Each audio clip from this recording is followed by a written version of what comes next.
Speaking of not doing himself any favors on video, you want to talk about this show? Want to talk about Dynamite?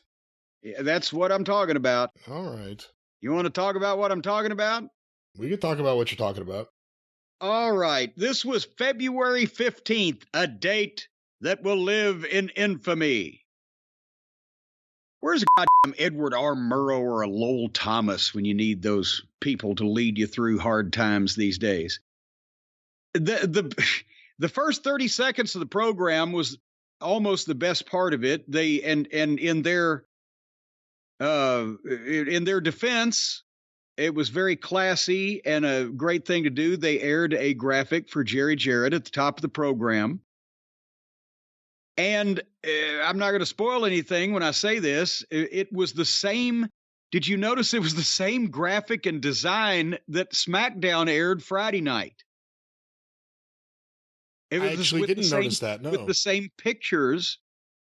Because I noticed because the picture of Jerry Jarrett as a wrestler behind the modern picture where he's kneeling and looking up was taken by me in 1979 in the Louisville Gardens.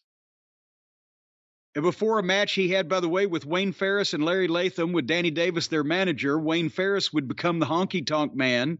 Larry Latham would become Moondog Spot, and Danny Davis would run OVW for 20 years. And not one person asked for permission, so you should all get ready to hear from Stephen P. New. No.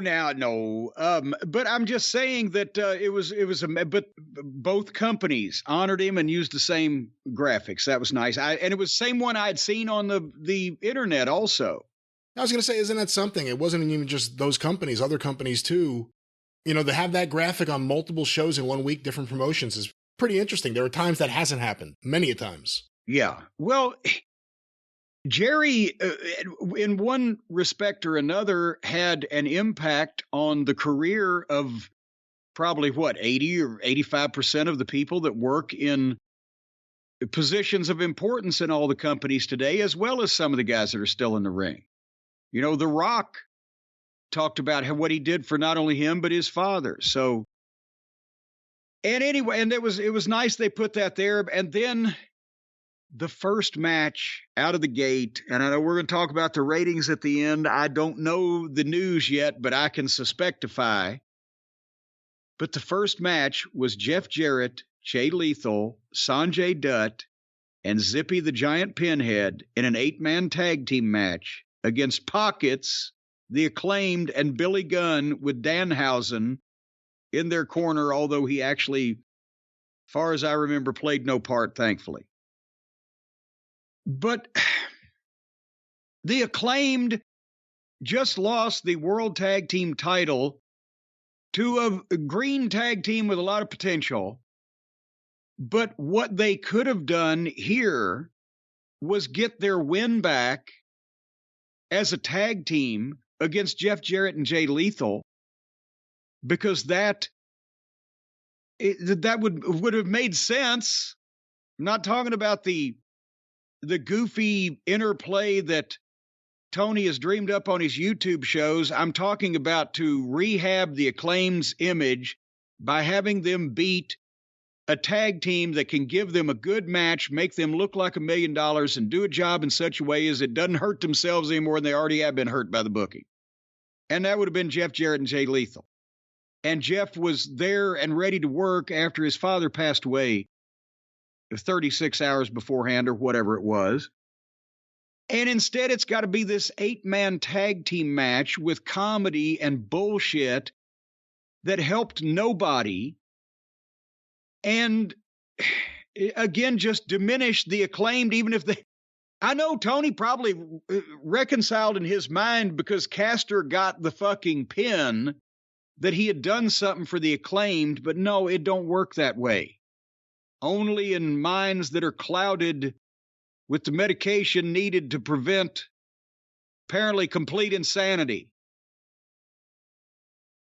Because Sanjay's out there wrestling in a tights and a dress shirt and a funny bright yellow tie and trying way too hard to be a comedy heel because he's trying to get somebody to notice him, I guess, but goddamn, tone it down. And the good part of this match was the heels entrance and the baby faces getting separate entrances, and they still rang the bell 4 minutes into the show instead of the WWE it had been 15 minutes. But the bad news was nobody cared about any of these people, any angle there may be between these people, and nobody cared about most of these people. That yes, they still like the Acclaimed, but this booking office is working as hard as possible on putting a stop to that. And again, if this had been a showcase for the Acclaimed to get a win back after their loss and just say something about trying to come back after the Guns, have been lovely. But otherwise, nobody cared. The people didn't care. Pockets makes anything he's involved with a joke instantly. I know that Tony thinks that for some reason you stick this little fucking jerk in the way of everything, that people will watch him because he sells merchandise.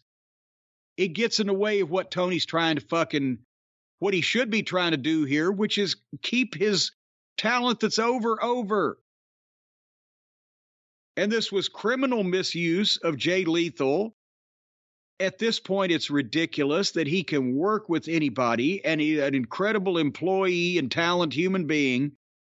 And he's been pigeonholed as Jeff's, tag team partner and little buddy because he was booked into irrelevance before Jeff got there. Why even have Jeff Jarrett wrestling in a nothing match like this when he could go in the ring in a single or a tag with anybody on this roster, and there's not one son of a bitch that he couldn't teach something while he was working with them, have a good match with them, and get them over.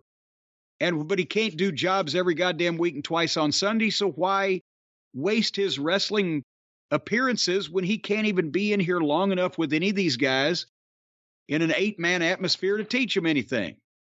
Why use him in this way in any way? They just had a graphic for his dad on the screen, so he came out. I was like, oh, what are they going to do? And as soon as you saw that the Giant and Sanjay were ready to wrestle, it was, oh no.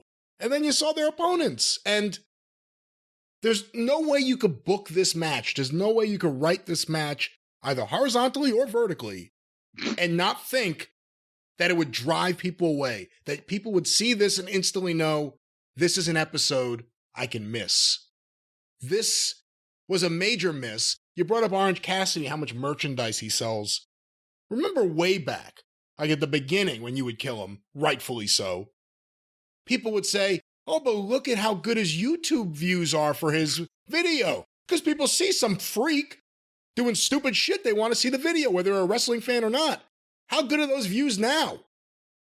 How many people are going out of their way to see Pockets now in videos? I've said it before, this guy has cooled down a lot. This guy's like Doink That Clown in the beginning of 95. You can't tell the same joke for 3 years in a row. And there's nothing else to him. And we've said that from the beginning because you could see it if you had any goddamn common sense and experience in the wrestling business. So it's a one-note song that after a while is just going to get on people's fucking nerves. And the Acclaimed look lost facially. Like they know it. They know this is not good and it's been bungled. And you know what? Here's the thing. They're trying too hard on the interviews. Remember, I mentioned it the other day. They're trying too hard. Everybody loves the Acclaimed and we're the most popular. They're realizing it's slipping away because somehow they've got caught up in this fucking thing that's swirling the drain, and they're trying to work harder to compensate, but they're coming off as almost heelish, like telling people how much they're supposed to love them. It's starting to flip. But this match, I don't know, Sanjay, what he's been eating or drinking. He stinks. He stinks. I like Sanjay. I've worked with him. He has a good mind for wrestling as far as organization and helping in the office and with the TV show and production or whatever. But now he's on camera. I guess he's trying to get over by acting sillier than fucking Pockets does. And this whole thing was a mess. It was umpteen different matches. Jeff and Jay were trying to lead something at some point with a little heat on Billy Gunn. And again, Jeff and Jay could be a good tag team. They even had of semi-matching attire and look like professionals. And that's the kind of heel tag. When the Midnight Express was moved down to mid-card in WCW, and it was the idea to have the good match on the card and put somebody over. That could be them. At least at this point, it would be regular, but nevertheless. But they had a couple matches, because remember, I've not been a Jeff Jarrett fan, at least the idea of him being in there. I think he's really good in the ring, but it's not about that to me. But they had a couple matches in a row, and it may have been the Acclaimed, I don't remember, where I was like, man, this is really good. Other than Sanjay and the Giant, who were useless, yeah, Jarrett and Lethal in there getting the crowd into the match. Since that time, I don't think I've seen them in one tag team match, and then they're out here for this. They just put a graphic up for the guy's father, and then they have him come out to be one of the many heels in a forgettable throwaway match to open the show. Makes no sense. And anyway, so people didn't care, and nothing happened in the match, and nobody likes Zippy. That's pretty much. What'd you think of him in the ring? Well, when Pockets went to give him the Superman punch, and Zippy's supposed to catch Pockets' hand because he's a giant, and he fucking missed it, and Pockets had to hold up, and then they bobbled for it. I fast-forwarded the finish. They beat Sanjay with a leg drop to the nuts, and everybody scissored each other. And this is the way they started the program. And they have made me sick of the Acclaimed now. I was as big an Acclaim fan as anyone. They've made me sick of the Acclaim the way they've been used. It ain't looking up. But speaking of looking down, if you look down, you will see the next contest. This was apparently a Texas tornado match for the reason that they were taping in the state of Texas. Did I miss? I know there's some backstory that happens on YouTube or on Dark, or somebody says something mean about somebody on Twitter. But have I missed any meaningful explanation as to why the two teams that have never faced each other before ever, including one team that has never teamed up with each other before ever, should jump into a Texas tornado match, all four guys in the ring, no disqualification? Lazy booking? Isn't it beyond lazy booking? Lazy booking is when you do a no DQ match in a program where the guys are actually doing something together. This is just out of nowhere. Again, when fans with too much time and energy sit in their basements late at night in their teenage years and make up dream matches, this is kind of what you get. Hey, can I say something? Please do. Not to take anything away from what Claudio could do in the ring. I like Moxley when he would come out with Kingston a lot better than when he would come out with Claudio. It fits so much better. Well, they're the odd. They're Felix and Oscar. There's Moxley spitting and smoking and bleeding about, and there's Claudio with a whisk broom and a fucking Swiffer trying to clean up after him because he's nice and polite. The whole Blackpool Combat Club thing doesn't work without Regal. Because he's nice and polite. Maybe you should go write a song about a policeman. Yeah, and these two have nothing to fucking in common with, but Moxley and Claudio are a team, and their opposition is the Latino superstar Rush and his partner, Rush. You better check into that colonoscopy, too. You've been having those spells here lately. And his partner was Preston Vance, who apparently, as far as I can remember, was the big goof wearing a mask with 10 written on his chest in Sharpie in the Dork Order. I think that was him, right? They took his mask off, 4, 5, 6 months ago? We haven't seen him since. I must have missed it because I just read a review somewhere that was talking about this match, and they said that he, I guess, took off his mask. There was some kind of angle with him and Brody Lee Jr., and I don't remember any of that. So I don't know what they did with him. But it happened on YouTube or in somebody's home movies at their birthday party in the backyard. But nevertheless, so that's the match we're getting. A Texas Tornado. It's not a Texas Tornado death match, by the way. It's a Texas Tornado match. As we know, Texas death match, falls don't count, no time limit, no disqualification, match continues till one man can't answer the bell. A Texas Tornado match is where all four can be in the ring at the same time. It was a Texas Tornado tag team match. Do you need to call it a tag team match if it's a Texas Tornado match? Or should you? No, because you can't have a Texas Tornado singles match by the nature of it, because both guys in a singles match are already all in the ring. So the idea of the Tornado match from the dawn of time was that everybody in the match would be in together. There's no tags in and out. But even then, I've seen a bunch of those that weren't no DQ, because then you're putting a hat on a hat. But nevertheless, so Moxley is coming through the arena. They're playing Wild Thing. His entrances get longer, but since the alternative is his matches and everybody in the arena is singing Wild Thing, okay, I'll watch him walk around. It's more entertaining than watching him wrestle. But suddenly, Rush and Preston Vance attack Claudio and Moxley in the middle of the arena floor, and they start fighting in front of the bleachers. And at this point in time, we'll be right back. And they go to a break when the fight starts on the floor. But when we come back from the break, they're still on the floor. At least they're around the ring now. And as I wrote down, it's a Texas Tornado match, all four in the ring. Why? What happened to cause this stipulation? Who the fuck is Preston Vance? These are the things I was jotting down. And then I remember, oh, wait, Preston Vance. He was the 10 fella. Not the 10 woodsman, the 10 guy.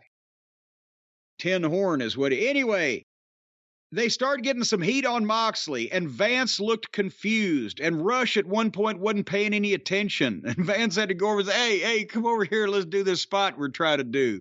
Moxley's trying to call shit from the corner. Claudio's on the floor somewhere. Then Claudio jumps back in and makes a comeback. And Moxley slides 2 chairs in the ring for no reason, and Claudio gets the chair and stands there holding it looking because Moxley didn't tell him what he wanted to do with the fucking chair. And Moxley chases the manager around the ring while Preston Vance is sitting there and staring at everything because he's lost as fuck. You could tell on his face. Nobody knows what the fuck was going on. It just, things happened. And then, did you see Moxley tried to give the old Fabulous Kangaroos boomerang to Rush into the barricade out on the floor? Did you see that spot? I saw that spot. I saw how it ended. Well, Mox doesn't know how to give it. Rush looked like he was trying to take it, but since Moxley didn't know how to give it, Rush, instead of going up and over into the barricade, just kind of fell over sideways in a heap. What Moxley did was, when you hook the fucking legs under your arms, the front of the guy's boots, his shins, need to be under your arms. And you need to stand him up as straight on his head as possible before you start falling backwards. Because if your knees don't get above his ass cheeks, or below, I should say, since he's upside down, if your knees don't get to the small of his back, when you go backwards, he can't come up. You're bending his knees. You've got to get under his ass, not under his thighs. Moxley barely got under his thighs and started going before the guy was even set. And he squatted for a minute over Moxley like he looked like he was trying to take a shit on him in the woods, and then just fell over sideways because he couldn't get any more momentum up. Anyway, after he did that, Moxley got back in the ring, made sure he was facing the hard camera, flipped the double bird, and mouthed, "Fuck you."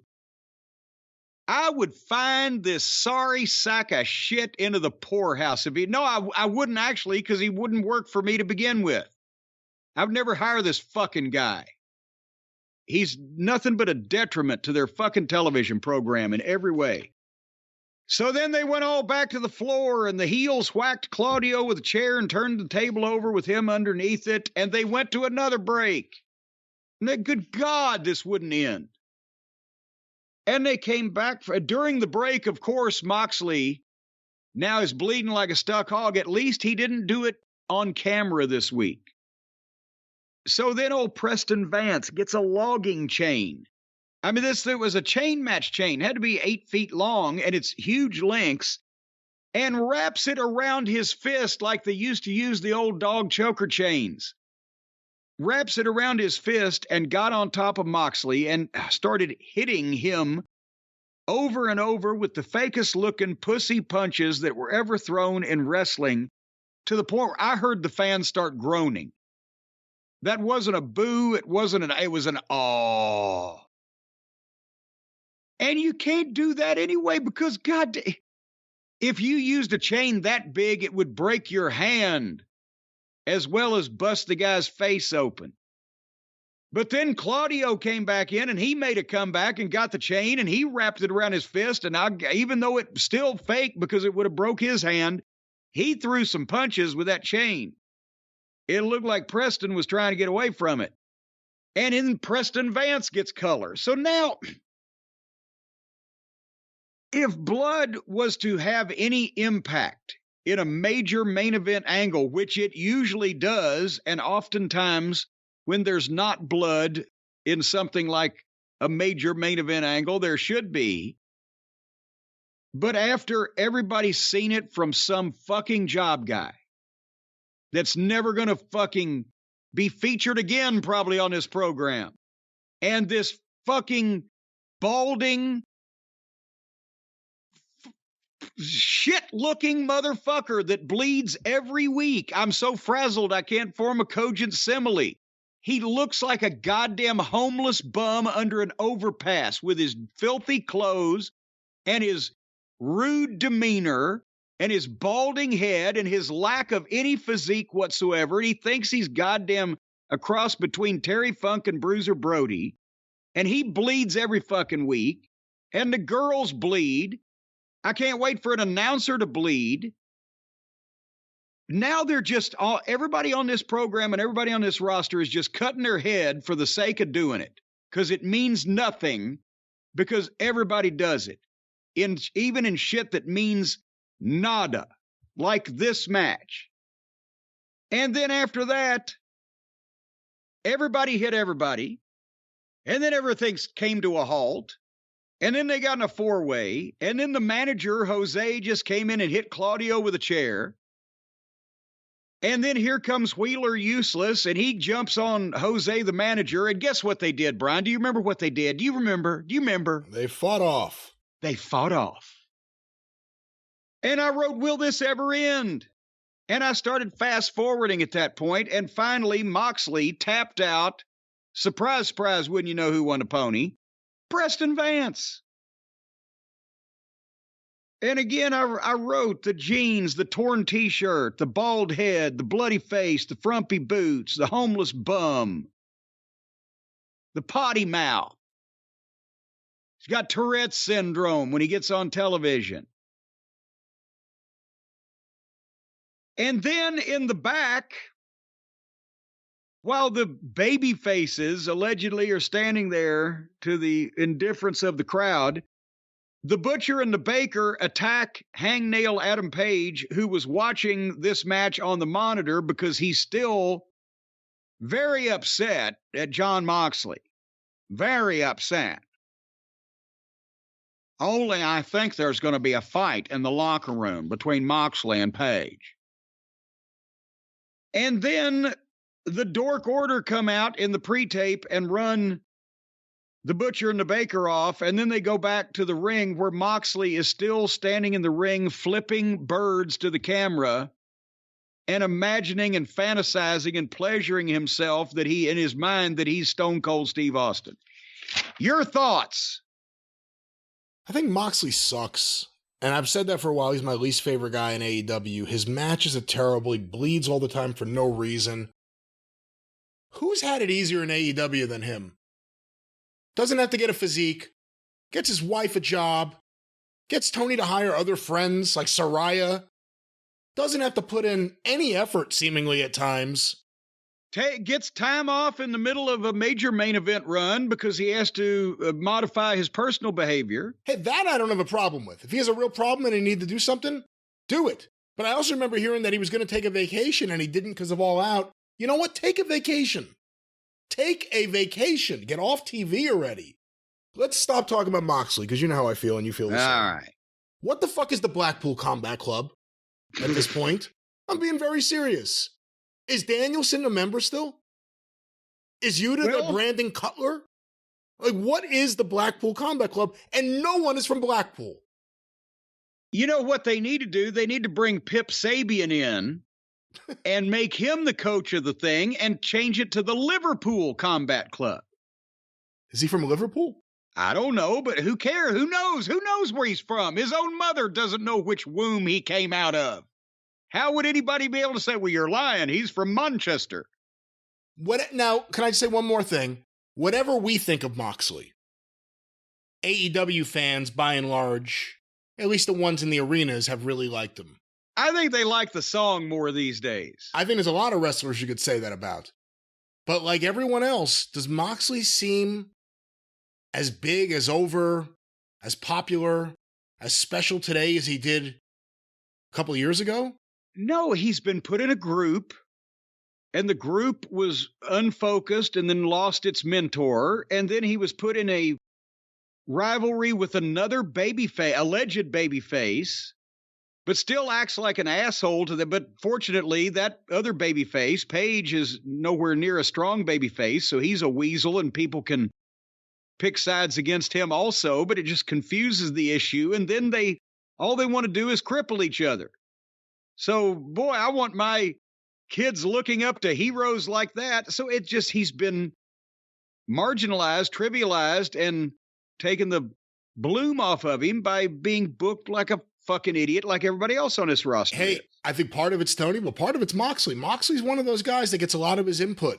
Tony listens to. This is Moxley. Remember, we've said he thinks this is good. It's not good. It's terrible. I know, but he thinks it's good, so he's on board with it. He's one of these guys that idiot. He needs WWE supervision. He needs them to say, here's what you're going to say, and here's what you're going to do. I think he needs an ankle bracelet at this point, Moxley, much less a supervision. But moving on with the program. Jim Ross showed back up. He still works here. Nice to see him every millennia or so, but he's doing a sit-down interview with Wardlow. And remember, because JR and Mick Foley made magic 25 years ago, then they thought, okay, well, we'll do a sit-down interview with JR. It'll make him a star. Problem was, I don't know if you specifically paid a close enough attention to notice, or you just thought that Wardlow can't tell a story in a clear and concise manner. I think, but the editing of this brought to light that Wardlow couldn't tell a story in a clear and concise manner. He was talking about his split with Samoa Joe at the start. That was going to be the topic. And then suddenly you could tell that there were jump cuts because they were having to try to piece this together potentially in what time they had allotted for it, 2 minutes or whatever. But you can tell he told a much longer story because his syntax and his verbiage seemed to refer to things that you didn't hear him say just previously. But it was a story about his father having cancer just as he started in wrestling. So he grew out his beard and his hair in honor of his father because his father would have lost the hair because of cancer. And then when Joe cut his hair off, that took that away from him, that connection with his father. And Joe knew the story. And Joe knew the story because they'd been partners. There's a good story in there somewhere. But apparently neither Wardlow could tell it succinctly, nor they had time to give him enough multiple takes to do that, or it was a rush editing job, or they edited it in a mix master, because the whole thing needed work. It wasn't clear and concise as it should have been. The point was, if you were trying to follow it, you may have got the point, but also Wardlow needs work on his speaking, and he tried to finish strong by looking directly at the camera, as we mentioned people should when they're talking. But in this case, it was the delivery and the tone. He was forcing. It looked stagey. And really, JR asked the opening question, and then it was just sitting there staring at him. There was no back and forth interplay. there was a glimmer of a story in there, but it needs a lot of work, and it still doesn't explain past the point that Darby Allin had to win in his hometown, why the whole thing. If Joe scalped me and took away the connection with my dead father who died of cancer, and I grew that hair in his memory, if that was going to be the story, how the fuck did Darby Allin sneak in the next week and beat the fucking heel for his belt for the next 4 weeks? Help me. I thought he was too warm and happy during parts of the story, especially considering how he tried to turn the switch at the very end. A lot of people really like this. I think similar to what I think you're saying, I like the concept and I like where the story could be, but I didn't like the way this was produced. It needed work. He needed work. I mean, he needs work on his speaking. Yeah. And that's not a horrible thing because they've never let it. He's been there 3 years now. He's barely done any of it. Again, this is all they're trying to do stuff with guys now that you're already used to. When you get used to something, it's hard to get people to look at it or them in a new way or have more appreciation or fascination or even recognize. Brian, what color's your front doormat? I'm not sure. There you go. Because you see it every fucking day. And you get used to it. Once people get used to something in a certain place or ranked in a certain position or have the certain perception because that's what they are, then all of a sudden you expect people to change that. It's not that easy. But I hate the fact that he's supposed to be like an animal, a killer, a road warrior, whatever you want to say. But like to me, there's a way to tell this story without him seeming.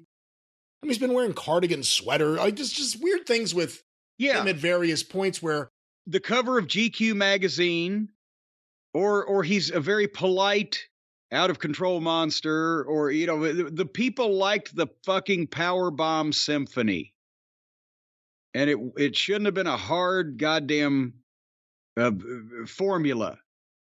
Powerbomb people like that on television, be a man of few words, only a top heel with help gets the fucking guy down and gets some heat on him, and he comes right back and starts a march to get even, beating people and or making an impact physically in quick fashion on TV leading up to a pay-per-view match, blah, blah, blah. Instead,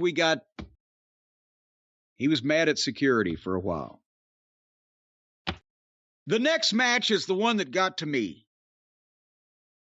Josh Woods against Mark Briscoe. And Woods had Sterling, the lawyer, and Tony Nese and Arya Daivari, Sean's brother, in the corner with him, and there's nothing the matter with that. And I'm not going to knock Josh Woods. He's an ex-MMA guy. He's the guy that I managed in my last match as a manager, by the way. Did you know that? You've said that before, yeah. At WrestleCade several years ago, well, not the guy that I managed, but the guy that I managed against when I managed Severn. Dan Severn. I said that wrong, but you knew what I was talking about, so you didn't call me on it. But I managed Dan Severn against Josh Woods. He's an ex-MMA guy. He's been working in Ring of Honor. He's a great-looking athlete. He's legitimate. And when Mark Briscoe came out, it woke people up that had not been didn't look to me like a very good time so far, but they knew who he was, and they were excited to see him. And again, here is where Tony Khan has been gifted something that all he has to do is take care of. He doesn't have to plant it and grow it and water it. It's been handed to him. Just put it in a nice place and let everybody look at it. And he can't figure this out. The way they put this together. Number one, even Mark Briscoe's a very professional guy and would do anything and may have even said to Josh Woods, hey, you're already here, brother. I'm going to win, so I'm going to give you most of the match. Some producer should have shut that down at the fucking behest of Tony Khan, the booker himself.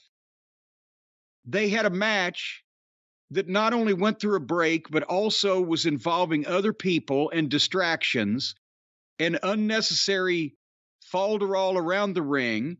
Mark Briscoe, until the latter stages of the match, barely had any offense. He's still at a point in time where he, as a single, needs to be established as a guy that's capable. Just because everybody knows that, in the words of Bill Watts, meaning the fans, doesn't mean that you don't have to tell them again. They had just got this match started. They were serious, and they looked like grown men. And then suddenly they do a spot where the heels at ringside pull Mark out to the floor and start beating on him. And here comes Felix and Penthouse, and they hit ringside, and they get on the fucking heels that pulled Mark out. And guess what they did, Brian? Guess what they did? Guess. They stayed in ringside, and they helped out in the match, and then they high-fived the fans. No, they fought off. Oh, that's right. They fought right off. And the whole match, meanwhile, had ground to a halt. Mark has had exactly one match on their television. It took place a month ago. But now they do an apron spot as soon as the other guys fight off, where Woods suplexes Mark off the apron, flat back to the floor, and they go to the break.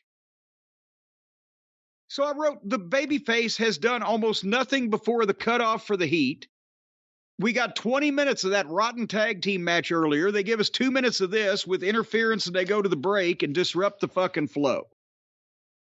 So, anybody wondering why I never even considered taking the fucking job for this guy and these people? It's shit like this. When he gets shit handed to him and he can't even figure it out. They come back from the break. Mark is firing back, but Sterling distracts. Wood stops him again. And finally, Mark makes a comeback and gets a chair and sets it up and does the old Sabu triple jump, leaping cannonball thing over the top or whatever. Hit a razor's edge off the ropes for a 2 count, and then he calls for the J Driller, and I'm thinking, yeah! And Wood stops him again and gets a 2 count on a German. And I'm, what the fuck? I said these famous words in the Ring of Honor production truck about Michael Elgin and Grizzly Redwood 10 years ago. Who the fuck are we pushing here? And Woods beat up Mark some more, and they went back and forth. And then Mark hit a Death Valley driver, boom, beautiful, bounced to his feet, went up to the top and hit the froggy bow, 1, 2, 3, finally, and got a big pop. But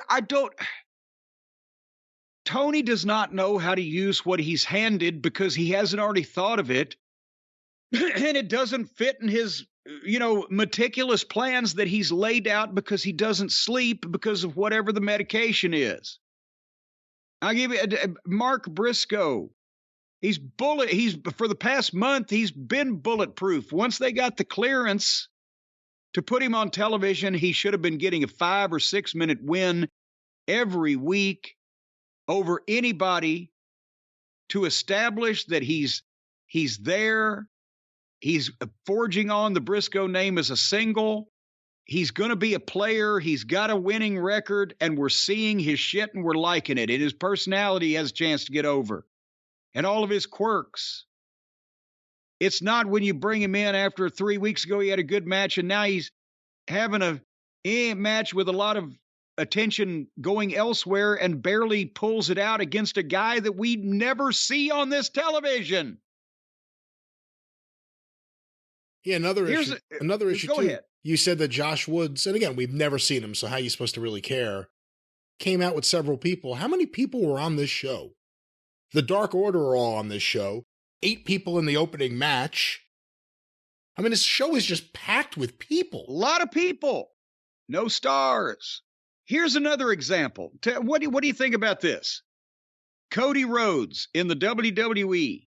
He tears his pec and is out for 9 months for surgery. They turn that into a positive, and by the time that he comes back at the Royal Rumble, the packages have been played and replayed constantly, and the footage and the comments have been reinforced in everybody's mind. It's like he came back from the dead and triumphed, over all adversity from a torn pec.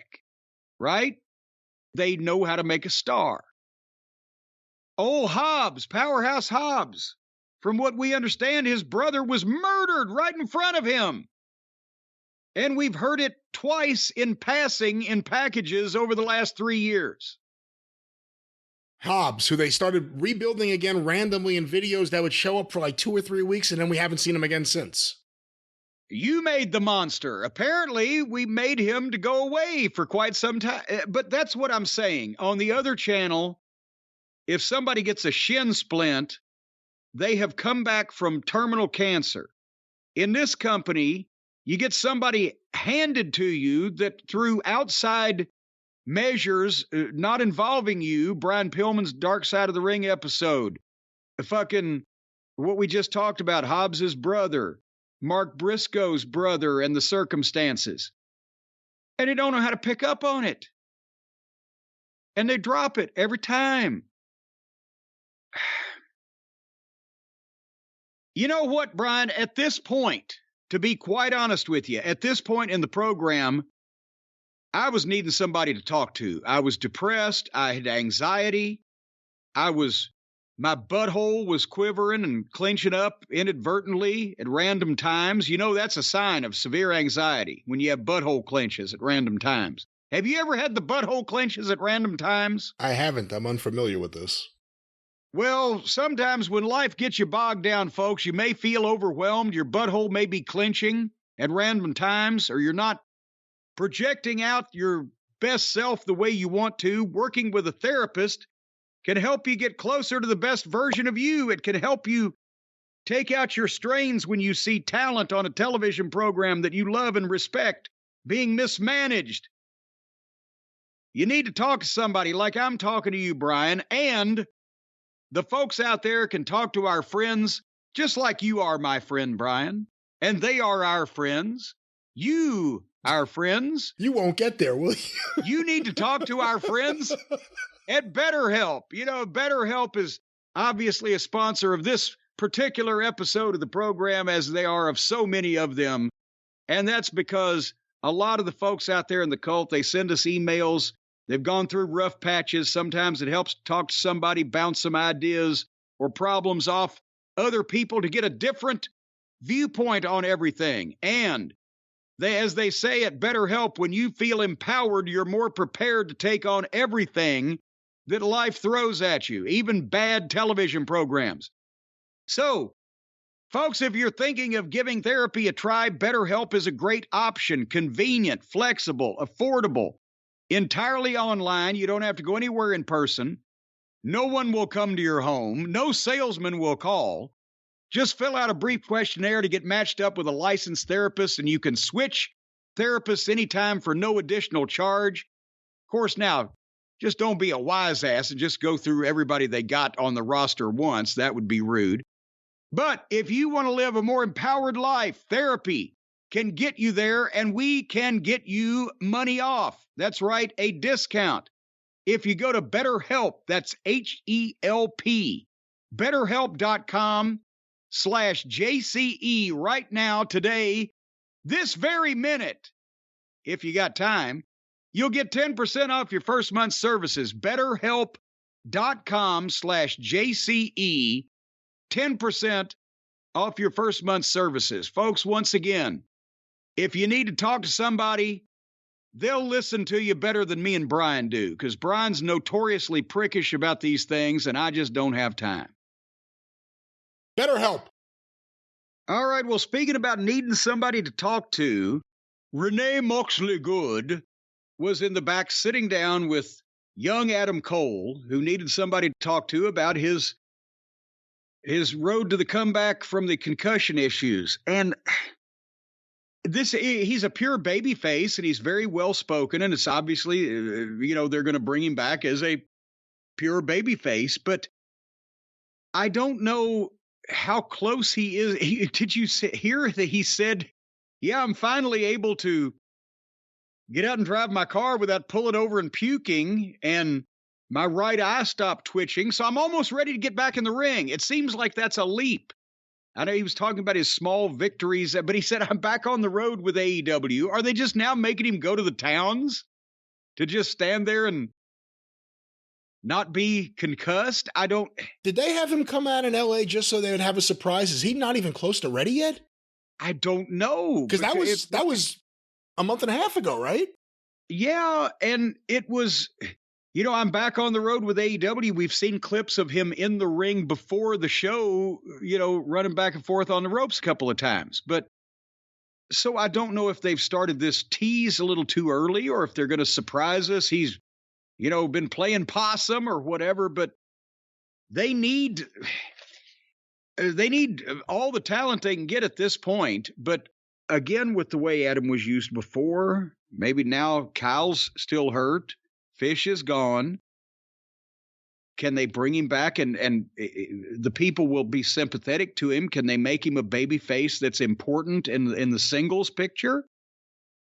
What kind of physical shape is he going to be in when he looked like he did before he got hurt?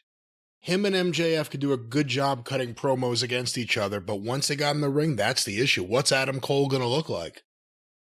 So I hope good. We'll see what happens. But this didn't give any concrete evidence on, I'm coming back. Just put him on a show. This was nothing. There was no reason for this promo, just like there was no reason for him to show up in LA and say nothing.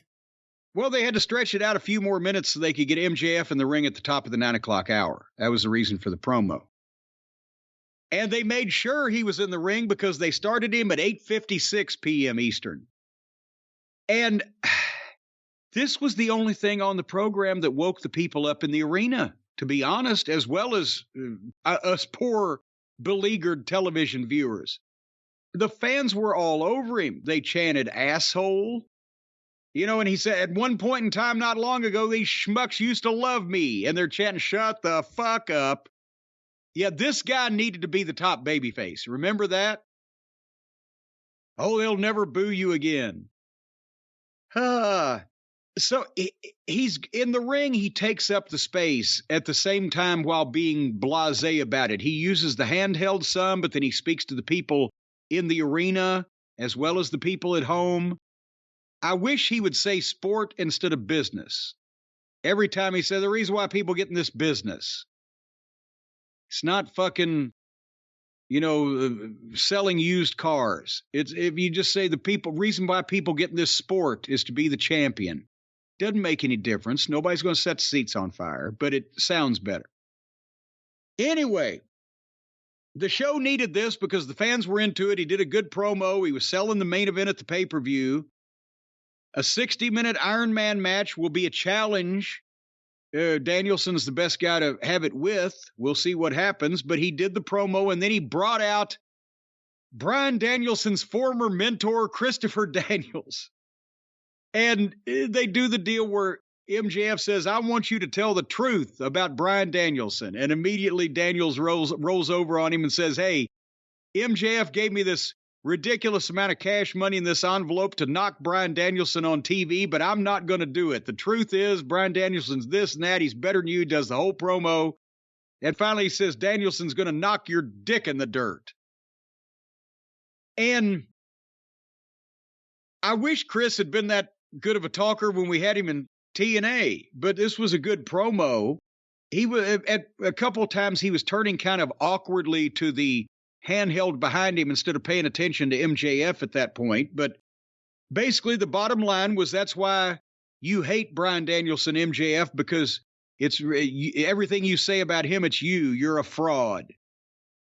And then MJF slaps the microphone away from him and they have a heated face-to-face and Daniels tries to walk away and MJF grabs him and Daniels hits him with a perfect slap. Perfect. And MJF immediately kicks him in the balls and puts the arm bar on him. And as he's cranking the arm, then Danielson hits the ring and MJF powders no contact, which was perfect also. So I would just as soon have seen that for 12 minutes or whatever and called it a day without the rest of this program being on either side of it. But I think they got the point across there. What'd you think? I thought MJF was good. Apparently, during the commercial, he was really on fire with the people in the building. I wasn't crazy about Christopher Daniels here. It felt hoky's not the word. I just didn't believe him. And he comes right out there and immediately goes right to the thing. And I don't know. I didn't like Christopher Daniels' performance here. And plus, we know Danielson was just in the back the whole time waiting. Yeah. Why didn't he come out there and smack MJF? Why did he come out and back poor Chris up before the cause was lost? I can see what you're saying, but while obviously the premise of this thing was kind of hokey and that Chris wouldn't have come out and taken the money, but then come out and blah, blah, blah. But since it was people talented at something, saying something that I gave a shit about in the middle of this program, it shined like a bright beacon of light in a fog-shrouded harbor compared to the rest of the program. So maybe I'm just being too kind. But, the other problem is this feud. This is not the Danielson of several years ago. In the ring, he's great. If you like those kind of matches especially, because I feel like he's doing a lot of the same things over and over for me. But I've liked a few of his matches. The Roosh one I really liked. He's not talking for himself anymore, though, is he? Really? Is he talking? He barely talks when he barely does. Talks. Is he talking you into this match? He's not talking me into this match. Whatever they did with Regal, that's all gone. That did nothing to talk us into this feud or this match. He ran out there and did this. He's beaten multiple guys like every MJF opponent has. I think MJF's doing a great job, and he's maybe one of the very few people on that entire roster you could say that about right now. The big issue I have going into this pay-per-view, I'm interested in seeing the match, but I don't think angle-wise or booking-wise enough's been done to make people care that MJF's about to wrestle Bryan Danielson. It's the same flavor of thing they've been doing. Okay, beat all these other heels and then you get the match and blah, blah, blah. Danielson was taking over the ring and cutting these long promos. What, year and a half ago? Yeah, year and a half ago. Yeah. All right, well, speaking of taking over the ring, the Trampoline Cowboys were up next as Jungle Boy took on Brian Cage. And Jungle Boy, when the match started, did 3 dives in the first 30 seconds. Cage powerbombed him on the apron, and they went to the break. And they came back, and they were going back and forth. And it was every indie wrestling match ever. They did a bunch of moves to each other. Cage, a reckless buckle bomb and F5 for a 2 count. Sloppy shit on the ropes. And then finally, Jungle Boy started doing some shit and rolled him up and pinned him. And then they play the music again, the Baltimore, so the fans can sing, oh, well, oh, well, oh, well, oh. It's always oh. Is it oh, oh, or oh, oh, or ole, ole, ole, ole, or oh? Well, what else do you want? If it's not oh, what's it going to be? A, E, I, or U? How would that sound? Let me hear it. Sometimes Y. Yeah, why? That could be it. Why? I yelled that a lot during AEW Dynamite, actually. How about E? Or even...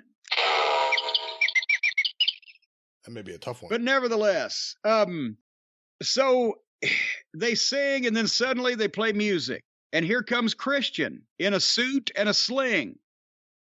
And Jungle Boy immediately charges him in the entranceway like he's going to attack a one-armed man on sight. And as he gets to him, Christian sprays him in the eyes with a spray of some kind, we assume pepper spray or whatever, then takes his sling off and hits his move on Jungle Boy on the floor and left him laying. So that hot program from 9 to 12 months ago is still fresh in everybody's mind. They get Christian back and put him right back into this. Is this what anyone wanted? They need experienced talent at the top of the card and people that can talk and carry segments. And so Christian gets plugged back in with Jungle Boy. Jungle Boy ain't at the top of the card. No, that's what I'm saying. He might be at the top of the car. Yeah, he's going to sit in one of those little kid seats, the car seats. He'll be at the top, strapped in, possibly waving at people through the moonroof. Brian Cage, he really does remind me of a male cheerleader. He looks like a monster, but everything just looks so like soft and fun. You know, like I could just see him doing cartwheels and smiling while he does them. He looks like a monster. He's got whatever Whatever he's injecting, it's doing the job. But then he goes and he wrestles like he's not a monster, and we've seen it now from like a year and a half of no TV time. All of a sudden he's been on TV like, what, 5 out of the last 8 weeks? Yeah, and ain't any better. Not a lick better. And ain't any more over. And this show is not any more over. Renee Moxley Good announced that there would be a confusing series of battle royals to pick teams for a 3-way tag team title match at the pay-per-view, but then the Acclaimed and Billy Gunn came in and said it'd be a 4-way because they won in it too. So now they can just say that and it becomes a thing. And they're going to have some type of battle royal to I don't know what the fuck. It's going to be a 4-way tag team title match to ensure that we all get tired of everybody. And these promos are not helping the Acclaimed, as I mentioned. And then that's the place where they put the comedy segment with the Buckaroos and Don Fallis and Harpo and Knock It Off, talking about the NBA Finals and Top Flight and A.R. Fox or M.R. Wangs or L.I.B. or whatever his name is, come in and challenge for a rematch of the match they already had on this the Friday Night Rampage show that nobody... And they did some childish repartee about balls.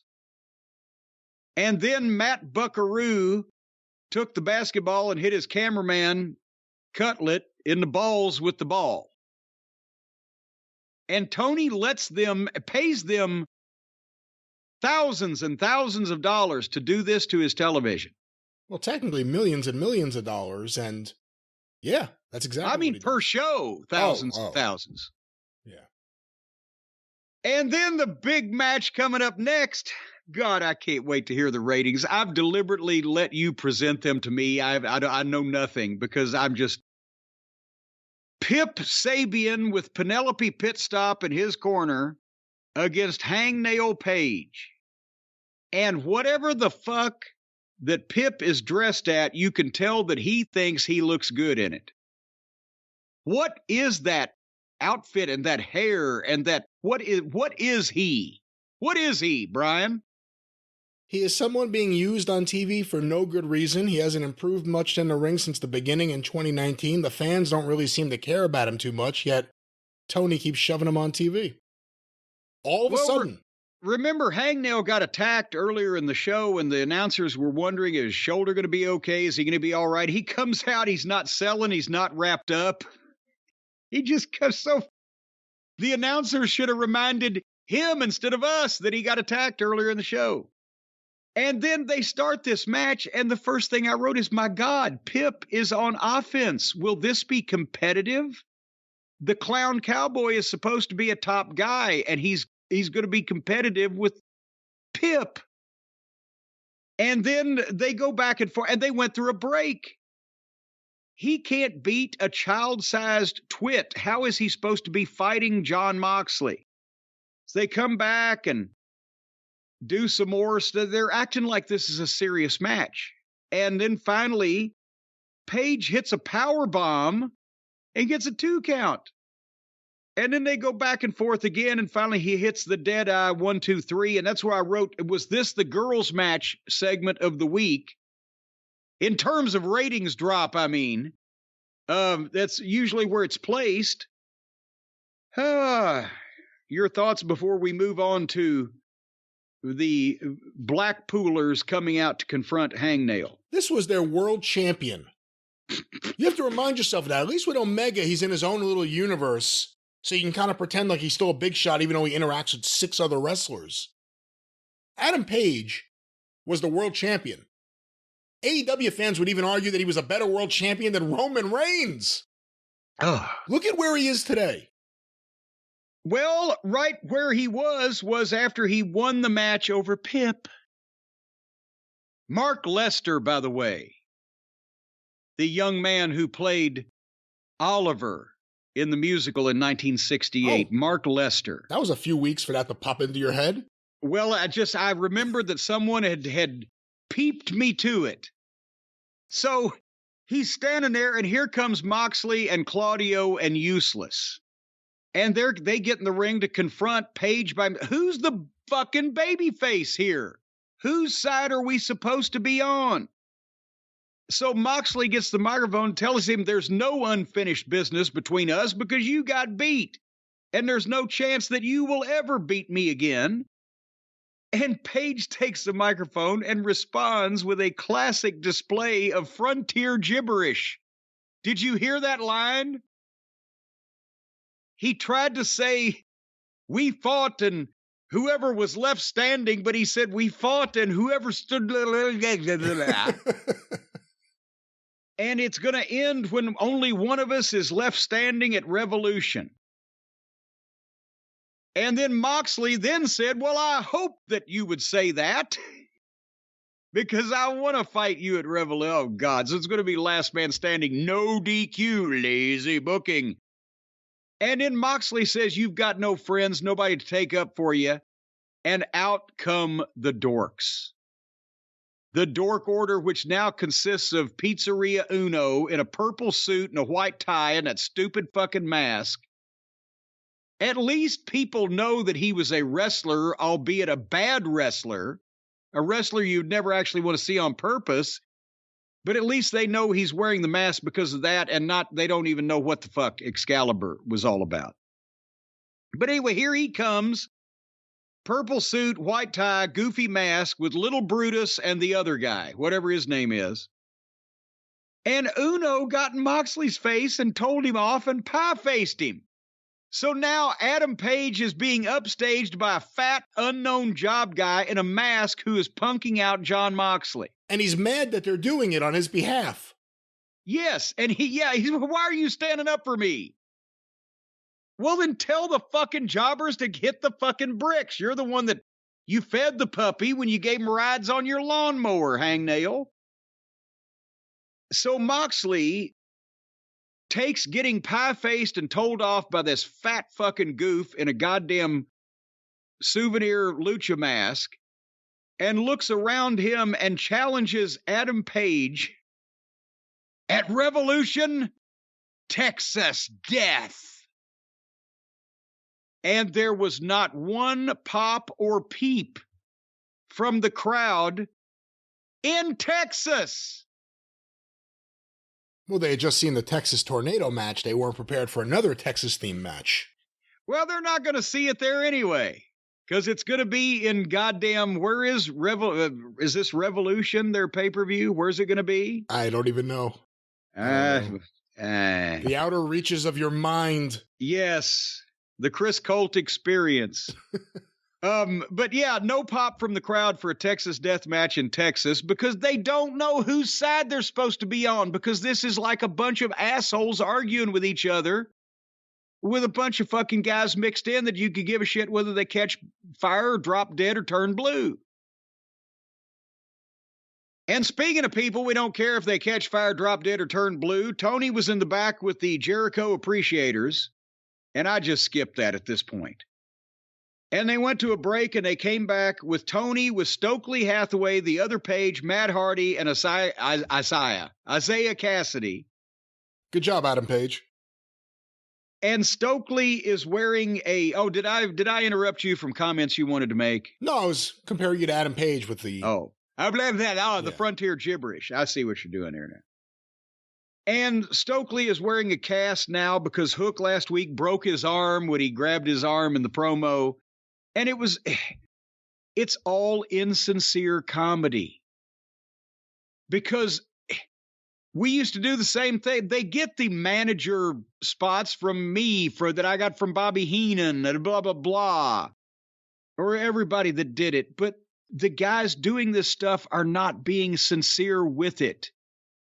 You believe that they are assing off rather than that they really are trying to put this shit over as what's happened to them or what their fucking issue is. Does that make any sense? Yeah. You see it. They're winking at you. And so then it's just people acting silly. Speaking of which, the main event of the evening on this program, Toni Storm with Saraya versus Ruby Soho versus Britt Baker with Jamie Hayter. Another three-way triple threat match. Anything goes, lazy booking. Another situation where nobody's really sure exactly who they're supposed to be cheering for because Britt and Hayter used to be the heels. And at one point, they had accidentally set up something to where if they turned Hayter babyface on Britt, they could have drawn some money with that match, but that moment has passed.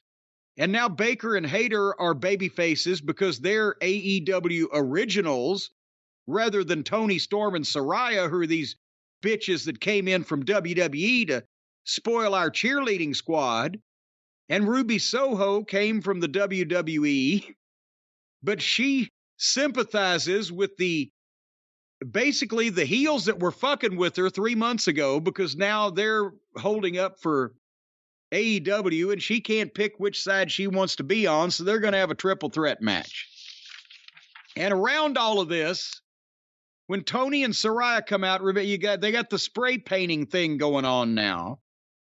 So Toni and Saraya pull a girl fan, over the railing out of the first row and go to spray paint her before the match even starts. But Ruby's entrance music starts playing, so they held the girl there, held her in the seat in the corner in front of the railing, but they didn't spray paint her. And they waited until Ruby walked over there to leave. What the fuck was that? What was that? That was a bad idea. I mean, the whole thing, forget about the paint. Just having the plant. Everyone knew it was a plant. It was so dumb. It was WWE level dumb. And then when they're going to perpetrate a crime on this woman, music plays and somebody comes walking out from 200 feet away, so you don't do the crime, but you don't let the victim go. You just stand there staring.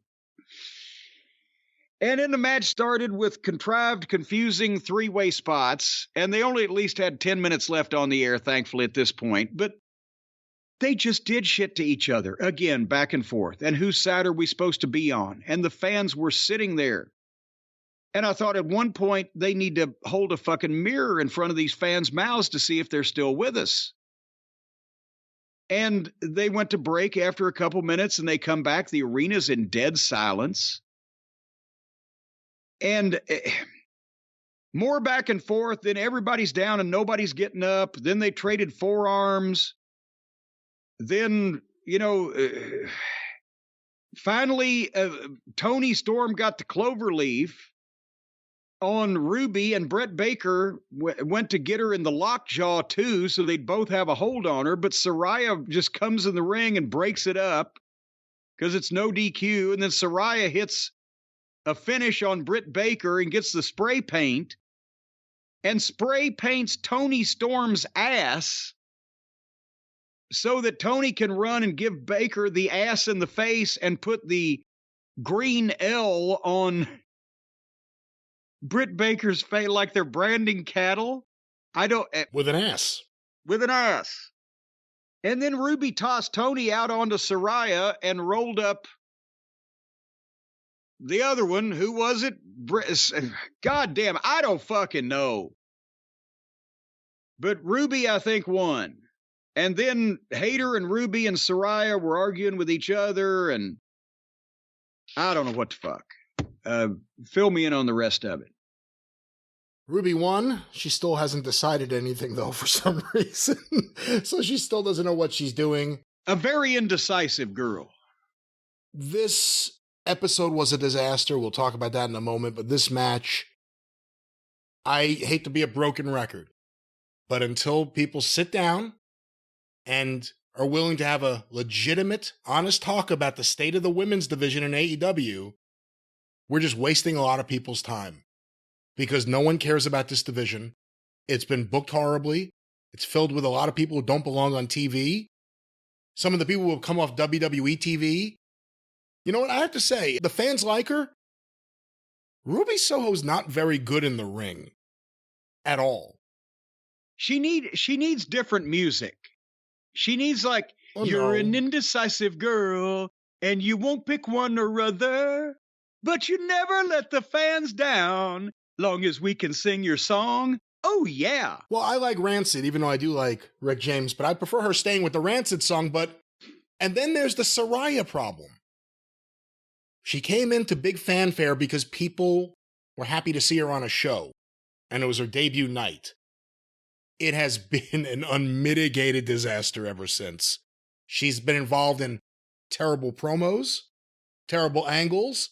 The fans don't really seem to like her. It's booing beyond you're a heel, I'm booing you. It's booing you like, I wish you weren't on this show that was mine. That's the way the fans are reacting to all this.